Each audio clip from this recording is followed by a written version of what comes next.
is Rogers TV, Mississauga.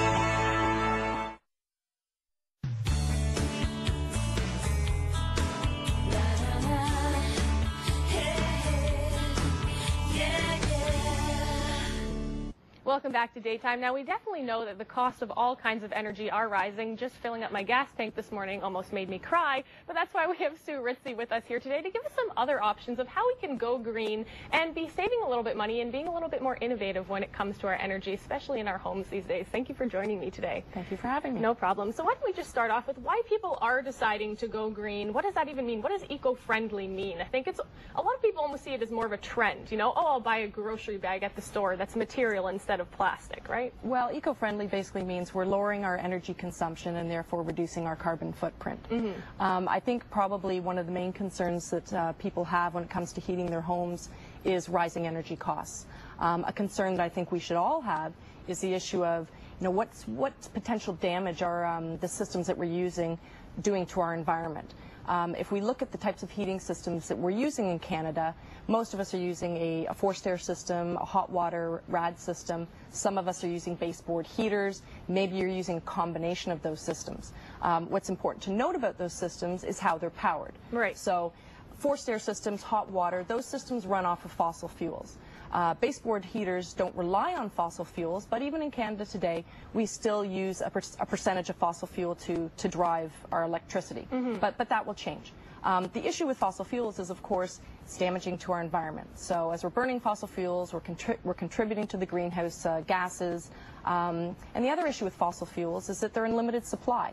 So we are going to reach a point in time, not that far out, in 80 or 90 years, those resources will be depleted to a point where we're going to have to seek alternative energy sources. Right. Now, why do we find all these energy costs going up? Is it because they're depleting, or is it because we're trying to push people to go green in different ways? You might say it's a bit of both. I would say a big part of it is because they are being depleted, and so they're in demand, and that's what's driving the cost up, and it's also why the cost won't come down.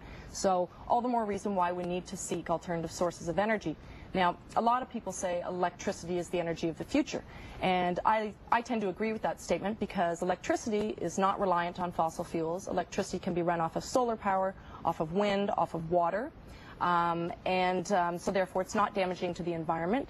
The other thing about electricity, which a lot of people have a hard time accepting, is that we can actually save ourselves a lot of money if we adopt electrically powered systems to heat our homes. Right, because you have to actually use electricity in a certain way to save yourself money, right? That's the problem, because most of the time there are certain heating systems in people's houses that are completely run on electricity right now, but those are huge bills they're looking at compared to people who use fossil fuels or other materials. Exactly. Okay, that's interesting.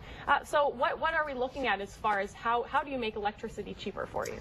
Okay, so, you know, as I said before, if you're using hot water or forced air systems in your home, there's not a whole lot you can do there, short of turning your heat off, and that's not a very viable solution. So if we turn our attention to electricity, if you told someone to heat their whole house with electrical baseboard heaters, they would laugh at you because the cost would be astronomical, so that's just not feasible either. But what electricity offers us that fossil fuel powered systems don't is it offers us flexibility. So electrically powered systems give us the ability to regulate heat in our space as we use it. So for instance, you know, when you go to bed at night, you fire up the heat in your bedroom, make sure you're nice and warm, and you shut it down in other areas of the house. And if we used electrically powered systems in that manner and really regulated the temperature in our space, we could save a lot of money. I could actually show you how to cut your bills in half or even more so. Now, do people right now actually spend more on heating or on cooling when it comes to these kinds of processes? You know, the statistic is it's a little bit more than 50% of our household costs go into heating and cooling. Okay, wow, to both. Yeah, so it's about half and half either It's a big number. Now, what about other materials such as natural gas? A lot of people are turning to natural gas these days, but there are side effects with that as well, right? Well, the problem with natural gas is, once again, yeah, there are the side effects, but it also doesn't give you that flexibility.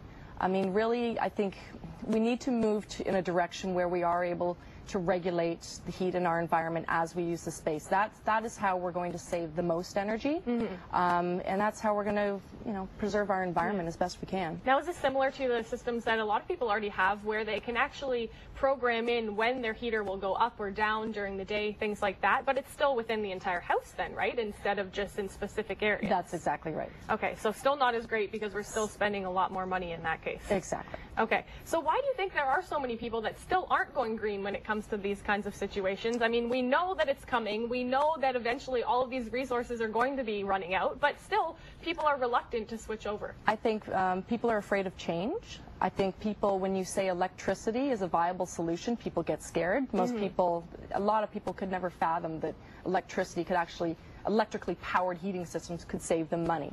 So trying to make them understand how that's possible, it's a learning curve. Right. Now, electricity can also be produced by coal and other things like that as well, which is probably why people get scared as well, because they don't see it as a green solution. That's right. Is that a large part of it? And how much is solar and wind, and how much is actually run off of those kinds of materials? I mean, I would look at it as, looking to energy solutions for the future. I mean, I think people, to a certain extent, are lazy. They like what's economical and what's easy right now. To try and turn people's attention to something new and foreign. It does require a learning curve, but I think if people are able to embrace that learning curve and understand some of the options that are available to them, I think they'd actually be pretty excited about what those options are. Okay, now we have some great examples to actually show which are you're representing. We have some pictures to show the viewers as well that we're going to talk about here of how we can actually get heat only in certain parts of your house and how that's going to not only make you green but save you a lot of money as well. So what is this here that we're looking at? So what we're looking at there, this is an example of one of the lava panels. This is a 500-watt system. This is a system that's capable of heating about 100 square feet of space. Some of the things that people need to understand about infrared technology is infrared, unlike the systems that we use today or that we know today, systems that heat air, we can group them into a category and call them convector systems. Infrared is totally different. The principles are different. Infrared heats objects, not air. Okay. So what it's doing, it's heating you, it's heating me, it's heating the furniture, the ceiling, the walls, everything.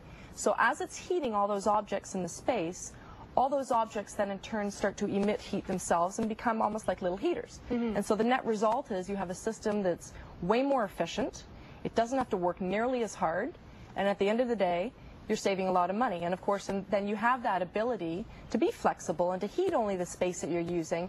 And if it is used in that way, you're talking about a system that if you're aggressive, you could cut your heating bills in half and more so. And they're aesthetically beautiful too. It's almost like putting art on your wall, as we just saw in the second picture there. You can actually put up photos if you want, things like that. So it's like putting up a picture frame almost, but helping you as well, right? Yes, as I said before, it's like functional art. You can put whatever you want on them. The other thing that people should know about infrared is that infrared has some pretty awesome qualities. Infrared is it's very healthy heat. It promotes blood flow. It's a very clean heat. It limits the spread of molds and bacterias. So it is very clean. It is very healthy. It also, one of the qualities it has that I love is it offers an even dissipation of heat. Perfect. So you're always going to be as warm on the floor as you are on the ceiling. Great. Well, thank you so much for joining us. lavacanada.com for more information on that. Go green. It's the best way to go.